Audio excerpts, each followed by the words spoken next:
As escrituras falam do ser como sendo do tamanho de um polegar, da ponta do cabelo, de uma faísca elétrica, vasto, mais sutil que o mais sutil, etc. Elas não têm base de fato, ele é só ser, mais diferente do real e do irreal. Ele é conhecimento, mais diferente do conhecimento e da ignorância. Como ele pode ser definido? Ele é simplesmente ser. Mais uma vez, Sri Bhagavan disse que em toda a literatura de Tayumanavar, ele preferia uma estrofe que diz: Quando o ego desaparece, outro eu se manifesta espontaneamente em plena glória. Nem real, nem irreal, nem escuridão, nem luz. Ele é. Um homem disse que conhece um Siddha, alguém com poderes espirituais. Esse Siddha afirmou ter superado os defeitos do sistema de Sri Shankara, que trata apenas de transcendentalismo, e não da vida rotineira. Segundo ele, deve-se ser capaz de usar poderes sobre-humanos na vida comum, isto é, deve-se ser um Siddha para ser perfeito. Então Sri Bhagavan indicou uma estrofe das Escrituras que condena todos os poderes milagrosos. Mais adiante, ele disse que essa escritura menciona Mauna, ou silêncio, em vários lugares, mas o define em apenas um verso. O verdadeiro silêncio é considerado aquele estado que se manifesta espontaneamente após a aniquilação do ego. Esse estado está além da luz e da escuridão. Todavia é chamado de luz, já que nenhuma outra palavra adequada poderia ser encontrada para ele. Um professor muçulmano de persa e urdu da Universidade de Allahabad perguntou: qual é o propósito dessa manifestação externa? Essa manifestação induziu a sua pergunta. Verdade. Eu estou coberto por Maya, a ilusão. Como se livrar disso? Quem é coberto por Maya? Quem quer ser livre? Mestre, sendo perguntado quem, eu sei que é o eu ignorante, composto de sentidos, mente e corpo. Eu tentei essa pergunta, quem? Depois de ler o livro de Paul Brunton, por 3 ou 4 vezes, eu me senti exultante, e a exultação durou algum tempo e desapareceu. Como ficar estabelecido no eu? Por favor, me dê a dica e me ajude. O que aparece de novo também deve desaparecer no devido tempo. Por favor, diga-me um método para alcançar a verdade eterna. Você é aquilo. Você alguma vez pode se afastar do ser? Ser você mesmo não exige nenhum esforço, já que você sempre é aquilo. Outro interrogador, impaciente, elaborou longas premissas e terminou perguntando por que algumas crianças morrem de morte prematura. Ele pediu a resposta não para satisfazer os adultos que observam, mas os bebês que são as vítimas. Deixe as vítimas perguntarem. Por que você pergunta e deseja a resposta do ponto de vista da criança? Mais tarde, o professor muçulmano disse: quando eu estou aqui, a minha mente é silenciosa. Assim que eu viro as costas, a minha mente anseia por muitos objetos. Os objetos são diferentes de você? Não pode haver objetos sem o sujeito. E como devo saber? Sendo aquilo, o que você quer saber? Há dois eus para um conhecer o outro? Novamente eu repito, Senhor, como conhecer e experimentar a verdade de tudo isso? Não há obtenção de nada novo. Tudo o que é necessário é livrar o ser da ignorância. Essa ignorância é a identificação do ser com o não-eu. Alguém que deseja o progresso espiritual deve ir para a ação ou a renúncia? Você sai do ser? O que significa renunciar? Um engenheiro americano perguntou sobre satsang, a associação com sábios. Sat está dentro de nós. No livro Quem Sou Eu, você disse que o coração é a sede da mente. É isso? A mente é o ser. Ela é o próprio ser ou sua projeção? O mesmo.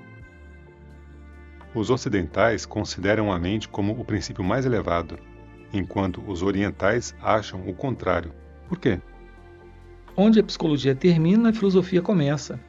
Isso é experiência. A mente nasce. Nós a vemos. Mesmo sem a mente, nós existimos. Existe a experiência de todos para provar isso. No sono profundo, eu não pareço existir. Você diz isso quando acordado. É a mente que fala agora. Você existe no sono profundo, além da mente. A distância tem algum efeito sobre a graça? O tempo e o espaço estão dentro de nós. Você está sempre em seu ser. Como o espaço e o tempo o afetam? No rádio, aqueles que estão mais perto ouvem antes. Você é hindu, nós somos americanos. Isso faz alguma diferença? Não. Mesmo os pensamentos são lidos por outros. Isso mostra que todos são um. Havia algumas senhoras e senhores franceses e americanos como visitantes do ashram. Eles fizeram várias perguntas a Sri Bhagavan. Entre elas, uma era: qual é a mensagem do Oriente para o Ocidente? Todos vão para a mesma meta. Para outra pergunta, Sri Bhagavan disse: Como você diz eu sou? Você pega uma luz para encontrar a si mesmo ou você veio a conhecê-lo ao ler livros? Como é? por experiência própria. Sim, experiência é a palavra. Conhecimento implica sujeito e objeto, mas a experiência é eterna. Tenho uma pergunta sobre renascimentos. É possível que o corpo sutil se dissolva e renasça 2 anos após a morte? Sim, certamente. Não só alguém pode renascer, mas ele pode ter 20 ou 40 ou mesmo 70 anos no novo corpo, apenas 2 anos depois da morte. Sri Bhagavan citou a história da rainha Lila, do Yoga Vasista. A rainha Lila perdeu o marido, a quem ela amava muito. Ela não suportava ficar separada dele. E, ao procurá-lo, ela o encontrou como um jovem em outro corpo novamente. Ele havia renascido. O Bhagavad Gita diz: melhor que a prática mecânica é o conhecimento. Melhor que conhecimento é a meditação. Melhor que a meditação é a renúncia aos frutos da ação, pois a paz segue imediatamente tal renúncia. Aqui, Inanna representa conhecimento sem prática. Abhyasa significa prática sem conhecimento. Dhyana quer dizer prática com conhecimento. O conhecimento sem prática é superior à prática sem conhecimento. A prática com conhecimento é superior ao conhecimento sem prática. A ação sem desejo, como a do Gnani, é superior ao conhecimento com prática. Qual é a diferença entre yoga e rendição? Rendição é Bhakti Yoga. Alcançar a fonte do pensamento eu é a destruição do ego, é o alcance da meta, e isso é rendição, é Inanna, o verdadeiro conhecimento. A investigação de quem sou eu, ou do pensamento eu, é em si um pensamento. Então, como esse pensamento pode ser destruído no processo? O Ramayana conta a história de que as esposas dos videntes perguntaram a Sita, na floresta, quem era seu marido entre os videntes. O próprio Rama, seu marido, estava lá entre eles. Ela negou cada um que lhe foi apontado, mas simplesmente baixou a cabeça quando foi a vez de Rama. Seu silêncio foi eloquente. Da mesma forma, os Vedas também são eloquentes em afirmar sobre a realidade net, que significa isso não, ficando em silêncio em seguida. O seu silêncio é o estado real. Esse é o significado da exposição pelo silêncio. Quando a fonte do pensamento eu é alcançada, ele desaparece e o que resta é o ser. Os Yoga Sutras de Patanjali falam de identificação. A identificação com o Supremo é apenas outro nome para a destruição do ego. O que é Mukhya Prana, o prana principal? É aquele a partir do qual o ego e o prana surgem. Às vezes, ele é chamado de Kundalini. A consciência não nasce em tempo algum, ela permanece eterna. Mas o ego nasce, bem como os outros pensamentos. Associados com a consciência absoluta, eles resplandecem, não de outra forma. O que é moksha, libertação? Moksha é saber que você não nasceu. Aquiete-se e saiba que eu sou Deus. Aquietar-se é não pensar. A palavra é saiba, não é pense. Dizem que há 6 órgãos de diferentes cores no peito e o coração estaria a 2 dedos de largura à direita da linha do meio. Mas dizem também que o coração é sem forma. Nós devemos então imaginar que ele tem uma forma e meditar sobre ela? Não, só a indagação quem sou eu é necessária. O que perdura através do sono profundo e da vigília é o mesmo, mas na vigília há infelicidade e esforço para removê-la. Se perguntarem a você quem acorda do sono, você diz eu. Agora lhe é dito para agarrar firmemente esse eu. Se isso for feito, o ser eterno se revelará. A investigação do eu é o ponto, e não a meditação no centro do coração. Não há nada como dentro ou fora. Ambos significam a mesma coisa ou nada. Claro que também há a prática da meditação no centro do coração. Isso é apenas uma prática e não investigação. Somente aquele que medita no coração pode permanecer consciente quando a mente deixa de estar ativa e permanece imóvel, enquanto aqueles que meditam em outros centros não podem estar tão conscientes, mas inferem que a mente estava imóvel só depois de ela voltar a estar ativa. Existe um ser absoluto? Qual é a sua relação com a existência relativa? Eles são diferentes um do outro? Todas as questões surgem apenas na mente. A mente surge com o despertar e cessa no sono profundo. Enquanto houver uma mente, haverá essas questões e dúvidas.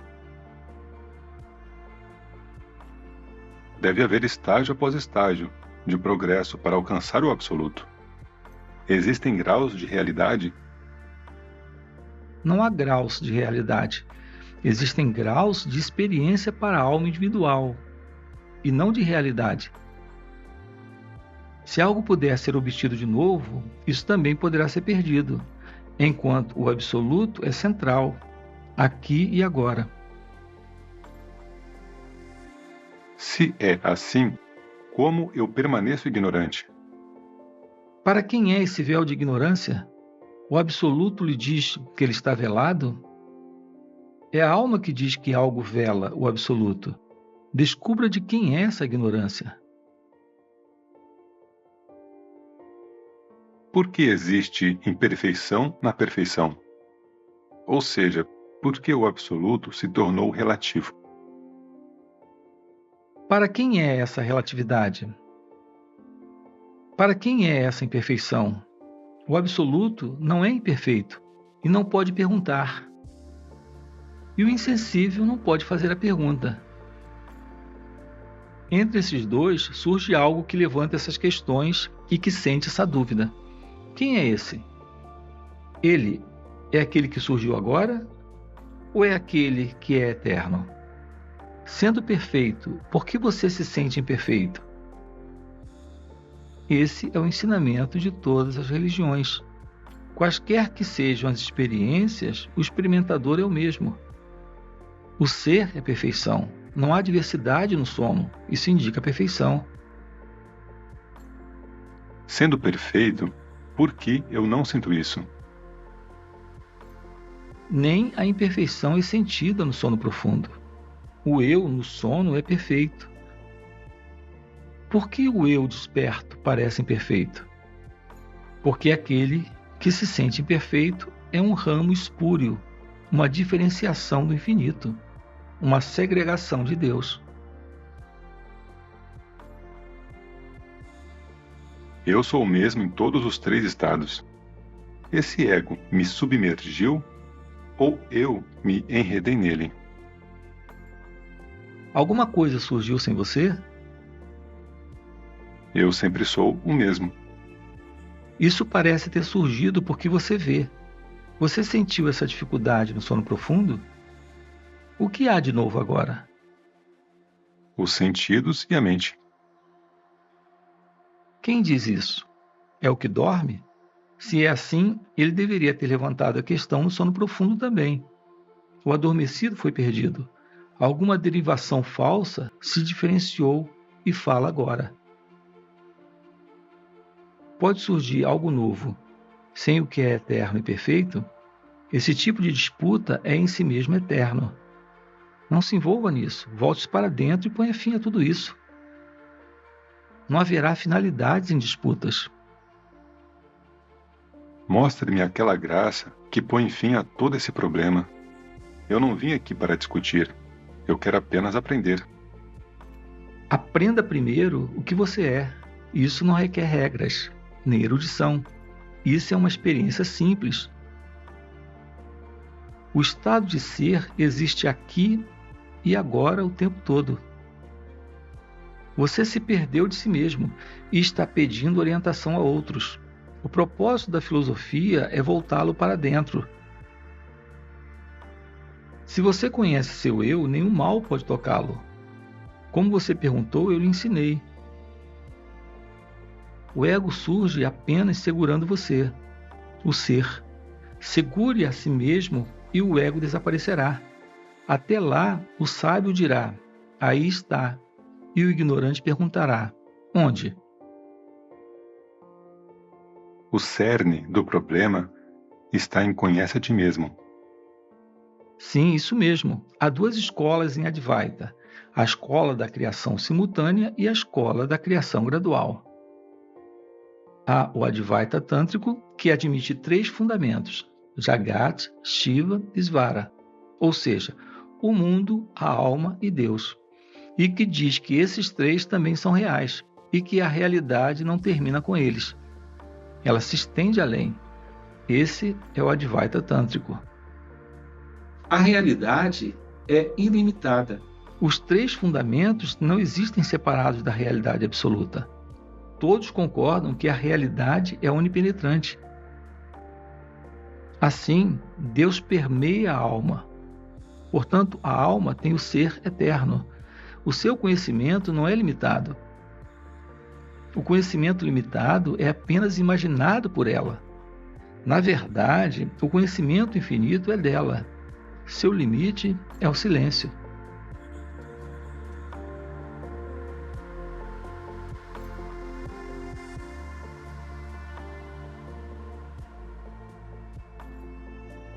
Os objetos, sentimentos ou pensamentos são todos concepções mentais. A mente surge após o surgimento do pensamento eu ou ego. De onde o ego surge? Da consciência abstrata ou inteligência pura. É a alma